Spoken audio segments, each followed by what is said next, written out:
अद्भुत दिन है, तुलसी पहनिए। जन्माष्टमी के दिन अन्न खाना इतना बड़ा अपराध है जितना अपराध ब्राह्मण को मारने पर भी नहीं लग सकता, जितना कि उसमें ब्रह्म वैवर्त पुराण में लिखा है जन्माष्टमी के दिन अन्न खाने से जितना अपराध है। प्राण निकल जाने देना, भले ही आप कन्हैया को नहीं मानते तो सब ही है, आप जन्माष्टमी के दिन अन्न मत खाइए। परसों की जन्माष्टमी है, उदिता में जन्माष्टमी। ये बहुत वर्षों के बाद ऐसा हुआ है कि अब के बार कृष्ण जन्म में न अष्टमी है न नक्षत्र है, दोनों में से एक भी नहीं। बहुत वर्षों के बाद ऐसा हुआ है, लेकिन अब उदिता में है जन्माष्टमी, इसलिए हम 16 तारीख को उसको माने लेते हैं। क्योंकि ज्योतिष ये भी कहती है कि जो तिथि उदिता में आ जाए 24 घंटे तक उसका अपना पूरा प्रभाव रहे। 15 तारीख को तो जन्माष्टमी करना ही नहीं है। एक तो अष्टमी में सप्तमी मिली हुई है, रात्रि को 11:49 पर आएगी। आप दिन भर 15 तारीख को व्रत करें तो उसमें तो अष्टमी रही नहीं बिल्कुल, तो उसको करने से फिर होगा भी क्या। 16 तारीख को कम से कम उदिता में तो हो जन्माष्टमी है ही।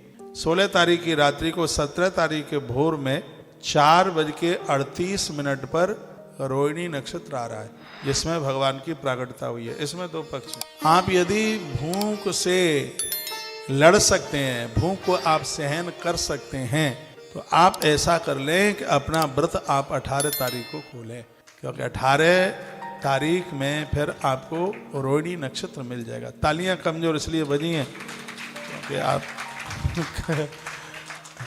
जो लोग नक्षत्र को मानते हैं और 18 तारीख तक व्रत नहीं कर सकते, तो 17 तारीख को पूजा के बाद 12:47 तक एक अद्भुत योग है आरती पूजा का। यदि रात को भी भोजन आप करते हैं तो 1 बजे के बाद ही कीजिए रात्रि। और हम लोगों ने तो कभी रात को भोजन किया नहीं है, क्योंकि हम लोगों ने ऐसा व्रत किया है जब तक अष्टमी और नक्षत्र का अंत नहीं हो जाता।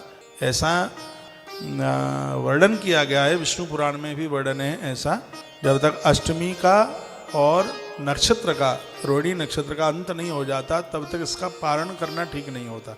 इस व्रत का, हर व्रत का पारण किया जाता है तो इसका भी पारण का टाइम है। तो मैं आपको बोलना चाहूँगा कि इस पारण का जो समय है 12:47 से आरंभ होता है। तो 12:47 से पहले आप भोजन मत कीजिएगा।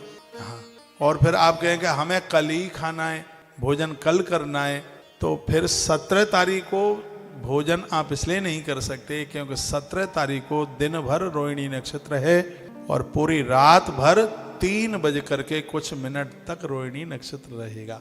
आप कन्हैया के परम भक्त हैं, तो जब तक वो नक्षत्र रहेगा तब तक उसमें भोजन करना ठीक नहीं है। तो या तो फिर आप 4 बजे से पहले प्रसाद ले लें 16 तारीख की रात्रि को, 4:38 पर नक्षत्र आरंभ हो जाएगा, और या फिर तारीख को ही अपना उपवास खोलिए। 17 तारीख को फलहार लीजिए, तो ये आपकी जन्माष्टमी बहुत ज्यादा विशेष हो जाएगी, बहुत अद्भुत हो जाएगी, दिव्य हो जाएगी। अब मैं तो अन्न खाता नहीं, यदि मैं अन्न खाता होता तो मैं तो व्रत अपना 18 तारीख को ही खोलता, क्योंकि फिर उस जन्माष्टमी में आपका नक्षत्र चल करके आ जाता। ऐसे कोई जबरदस्ती नहीं है, कर सकें तो आप कर लेना। और यदि 16 ही तारीख को आपको भोजन करना है तो 4:38 से पहले अपना व्रत खोल लेना, और 12:47 के बाद 12:04 से लेके 12:47 तक भगवान की आरती का एक अद्भुत योग बनाए, और हम लोग इसी योग में आरती करेंगे। और आपसे हो जाए तो 10 बजे से पहले अष्टमी है 16 तारीख को, लगभग 9:15 बजे तक तो पूरी अष्टमी है ही।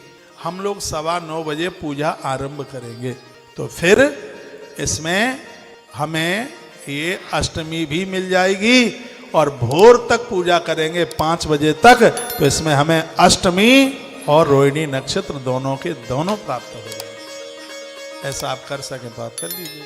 उसमें आपको करना ही क्या, दिया जला करके रख दीजिए और रात भर ओम नमो भगवते वासुदेवाय इस मंत्र का जप कीजिए। गोपाल सहस्रनाम का पाठ कहते हैं कि जिनके जीवन में जन्माष्टमी विशेष हो जाए उसके खानदान में कभी संतान की कमी नहीं आती। व्रत बहुत हैं, लेकिन भगवान श्री कृष्ण को प्रसन्न करने के लिए जन्माष्टमी के व्रत से बड़ा कोई व्रत ही नहीं है।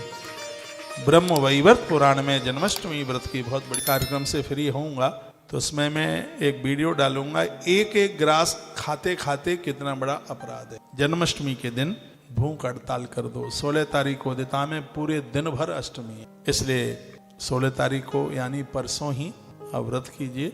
और बेटियां अच्छे घर वर के लिए, माताएं अच्छी संतान के लिए, परिवार में कलह ना हो, झगड़ा ना हो, उसके लिए जन्माष्टमी का जो व्रत है वह किसी वरदान से कम नहीं है। देवसी नारद जी आज भी जन्माष्टमी का व्रत, हमने उस ग्रंथ में पढ़ा है जन्माष्टमी के बारे में।